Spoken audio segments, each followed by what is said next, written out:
Alright guys, Will here from ZaltekReviews.com. Today I'm taking a look at a new micro brand, a British micro brand I might add, called Helicon or Helicon watches. It's run by husband and wife team, Jonathan and Danielle.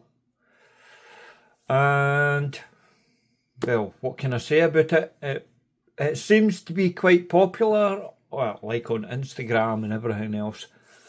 And I'm not sure what their sales figures are like, but I'm pretty positive that it's quite good. Anyway, let's play the intro.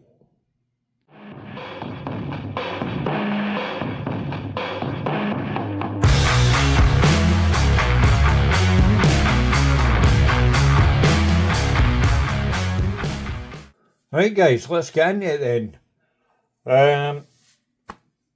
The Helicon Master 62, and these watches are limited editions, and each colourway there will be 50 of each, and they won't be made again. There won't be a version 2, anything like that. What you get is it's what you get. There won't be any more. Right, price of these, they start from 399 Great British pounds. I'll talk about the price later on. The specs, I'll run through all the specs. Hang on a sec, move that there, so put my shit on the left. Right, case diameter 38.8mm. Watch has a total thickness of 12.9mm, which includes the domed sapphire crystal. Lug to lug 47.6, and watch has a 20mm lug width. The total weight of the watch, with the bracelet sized for my 6 3/4 inch wrist, is 157 grams. Movement inside it, Seiko NH35-A, 21,600 vibrations an hour, hackable, self-winding with a 41-hour power reserve. Case itself is brushed, pretty much brushed everywhere apart from the sides, polished on the sides, same with the bracelet, polished on the sides, brushed on top. The finishing is nice, very nice actually. Good build quality as well, no rattle on the end links or anything like that, so it's all good. The bracelet's brushed and polished as I just mentioned. It does have push pins for sizing, which is disappointing in my opinion, considering the price point. The clasp is also a bit to be desired. It is signed, polished on the sides, only has 3 levels of micro adjust. Milled bridge hands. This is a prototype by the way, so there is some scratches and dirt and whatnot. Pressed upper, and to be honest, nothing fantastic unfortunately, which is a shame. I'll talk more about the bracelet later on. The bezel is 120 click, unidirectional, ceramic insert. The ceramic is gloss black, and it's also fully loomed. The markers are all loomed, which is good. Crystal, dome sapphire, as I mentioned earlier, multiple layers of AR coatings, so no issue with that. The dial, pretty much all the colourways are sunburst. and they're also polished.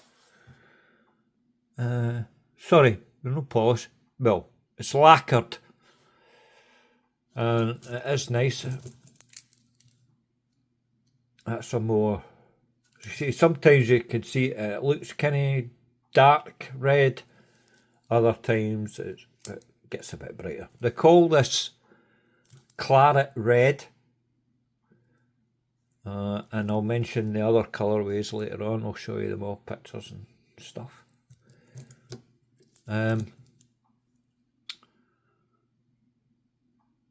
Our markers, they're all applied. They do call, they say Art Deco style, but I can see what they're talking about with the markers at 12, 6 and 9. They are very nice. But the other markers, focus, they're applied as well apparently, but I don't think they're in line with the other markers like the battens. But that's the aesthetic they're going for, like a diamond shape. But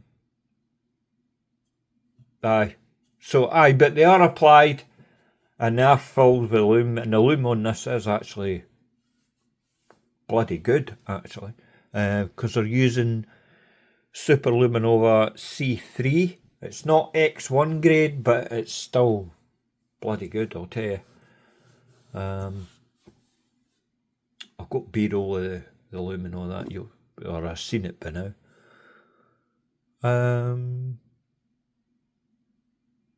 Oh, what was I missing? There's date at 3 as well. Not colour matched,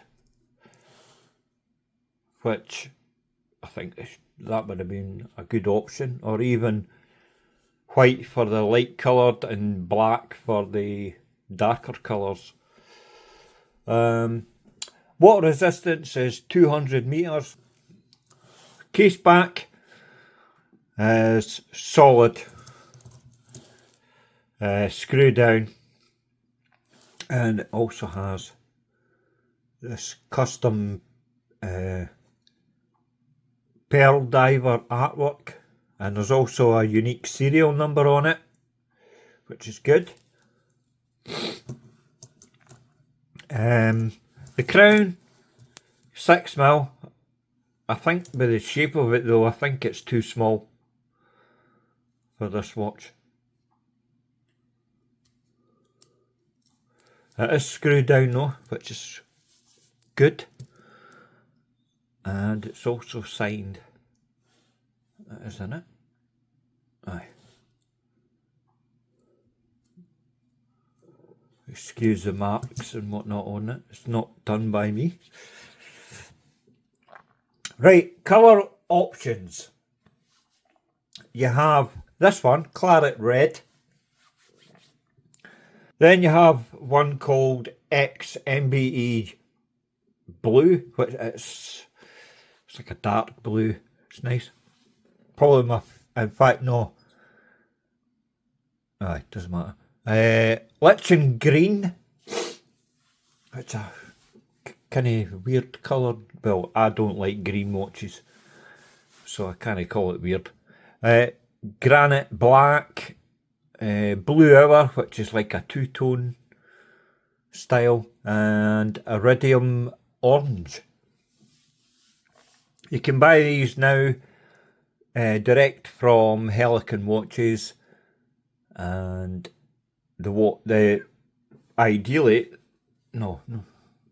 fucking hell, I can't get my words right today.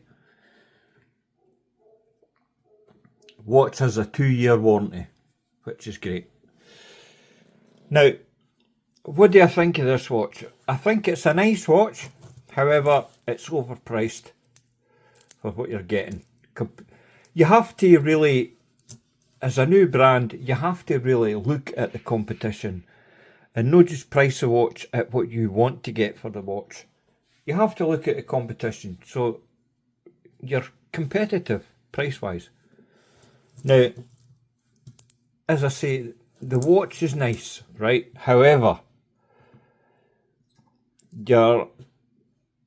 well over £100 on top of £399 to add the bracelet. That's too much. This bracelet is not worth well over £100. Not in my opinion, with that clasp. I mean, to compare, where's that thing? Right, look at this watch. This entire watch cost the same price, if not less, than the cost of upgrading to the bracelet on the Helicon. And this bracelet is lovely. Okay, it's got push pins as well, but look at that clasp. That clasp is lovely, and it does have on the fly adjustment as well. If this bracelet was on the Helicon, then it might be worth considering, in my opinion. I like the watch, I do, but I wouldn't pay what they're asking. That's my conclusion, really.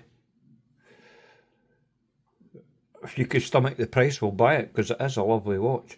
But personally, I wouldn't. I think it's too much. I think it's overpriced. Right guys, that's it. Please like, share, subscribe, the usual drivel that I say at the end of the video. And I'll see you in the next one. Toodles.